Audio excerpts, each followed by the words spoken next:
نەچیروان بارزانی هاتە ڕیزەوە وەک سەرۆکی هەرێمی کوردستان دەنگیدا بە هاندەرانی یانەی زاخۆ.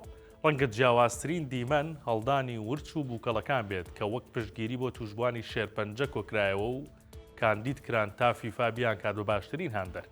سەرەڕای کەمپەینەکان ئەمڕۆ سەرۆکاتی هەرێمی کوردستان ئەوەی بڵاوکردەوە بە شێوەی ئۆنلاین نەچیروان بارزانی دەنگیداوە بە هاندەرانی یانەی زاخۆ و داواشی کردووە کوردستانیان لە هەر کوێ بن بەشدار بن و دەنگیان پێ بدەن بۆ ئەوەی نازناوە جیهانیەکە ببەنەوە.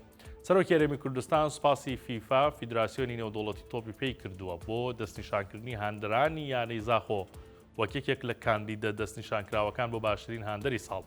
لەو دەنگانەدا زاخۆ بێڕکابەر نییە بەڵکو ئەلیخاندرۆ سیگانۆتۆی ئەرجنتینی و هاندەری کۆچکردووی ئیسپانیا مۆنۆلۆ ئێل دێل بۆمبۆ دوو لەو ڕکابەرانن بۆیە پاڵپشتی زیاتری دەوێت. فیفاش ڕایگەیاندووە دەنگدان بۆ باشترین هاندەری ساڵ تاوەکو کاتژمێر 1.59 خولەکی درەنگانی شەوی 29 مانگە بەردەوام دەبێت.